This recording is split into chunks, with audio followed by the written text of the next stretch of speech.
Tá? Nós começamos a parar a pensar que nós temos literalmente uma máquina neural de criar narrativas. São abstrações que conferem significado para a aleatoriedade e a crueldade, né, do mundo natural. E tudo isso começa a se perder também. Porque nós vamos receber como dádiva da civilização digital tudo explicado. Tá tudo... Interessante. Né, tá tudo... Porque o digital é isso. Ele é 0 e 1. Ele é 0 e 1. Ele não tem graus de cinza entre o branco e o preto. Então, quando vê o computador quântico, vai mudar um pouco de 0 e 1 para outra não, coisa. ele vai, mas o computador quântico não funciona, né? Boa parte das 90% dos momentos ele dá pau. E ninguém sabe o que vai acontecer. Tem gente agora conectando organoides de cérebro, né, com chips, né? Conectando para tentar criar um computador híbrido, né? Que é muito interessante, curioso. Não é que aqueles organoides são cérebros em miniatura, eles não são.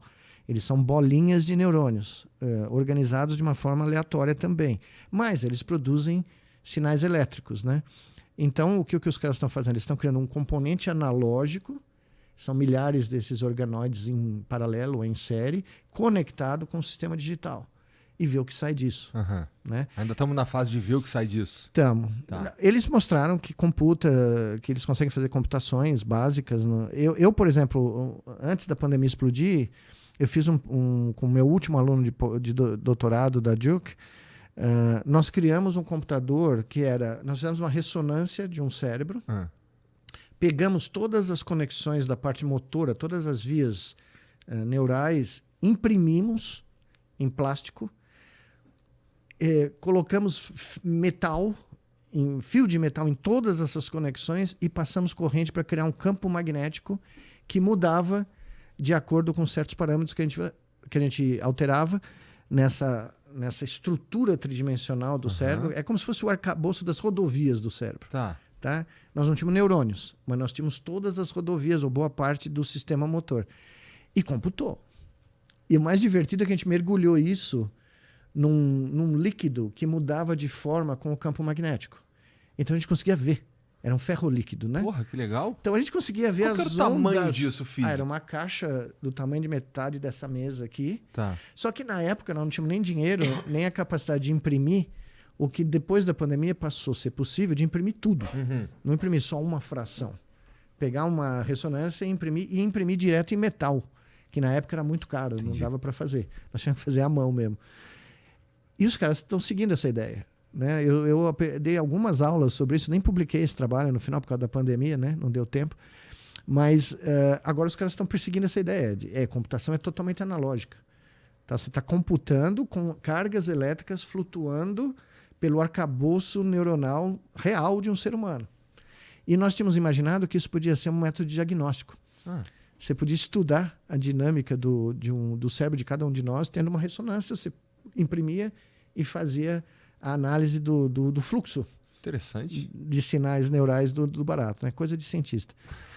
Mas o pior de tudo é que os caras estão fazendo.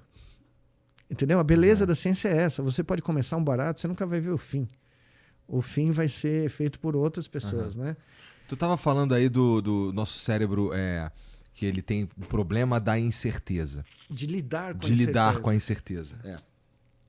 Cara, a incerteza ela é, como eu me sinto. Toda vez que eu converso com alguém, toda vez que se eu acredito em alguma coisa firmemente e eu já descobri que acreditar firmemente em alguma coisa é muito difícil por causa das experiências que existem no planeta e por causa dos pontos de vista que as pessoas têm sobre aquilo que eu acho... Vamos lá.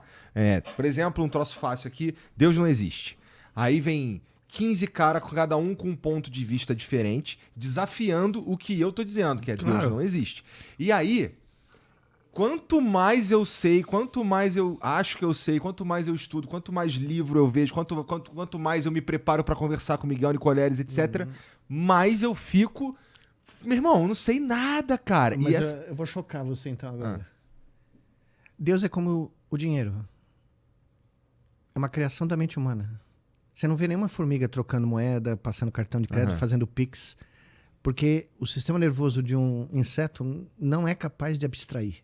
Ele tem instintos. Eles vivem sem a mínima noção de que eles são indivíduos. Para pensar.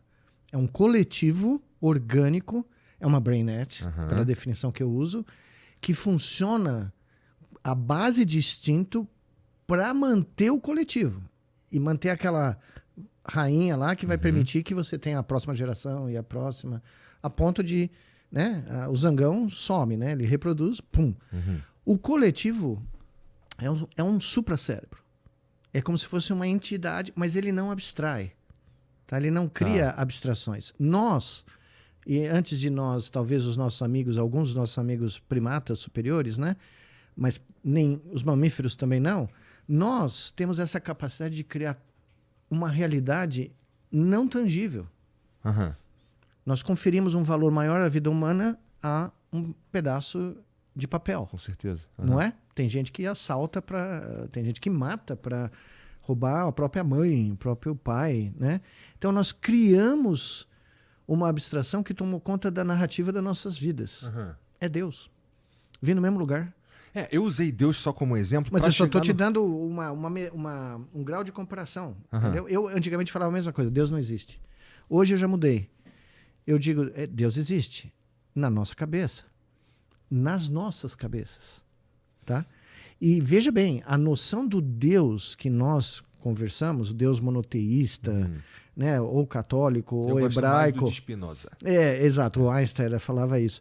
Eu já sou ainda um pouco mais radical. Eu gosto dos mongóis, eu gosto dos gregos, como fala o próprio meu favorito filósofo agora, o Bergson. Os gregos criaram deuses que eram a imagem deles, é o oposto. A gente aprende que nós somos a imagem. Nas imagens de Deus. Não, os gregos criaram os caras que viviam como eles. Faziam merda. Desciam do Olimpo pra namorar, roubava a namorada do outro deus, brigava, as mulheres disputavam a guerra de Troia, né? Quem é a mais bonita? O cara pegou a mulher errada, o pobre mortal Paris lá cometeu o erro cabal, soltou a guerra, entendeu? Então os gregos, eles olhavam para os deuses quase como uma projeção, um ensaio do que é ser humano. E os deuses são isso, Zeus, Atenas, todos esses caras, Afrodite e tal. Os mongóis nem isso. Para os mongóis era o céu, era o grande céu azul, era analógico completo, não era antropomórfico. Não era um cara de barba lá, né? Agora, isso foi evoluindo. Essa descrição de como explicar o aleatório, as nossas mitologias foram se destacando do mundo natural, foram, né, deixando o mundo natural para lá, e eles foram ficando cada vez mais antropomórficos.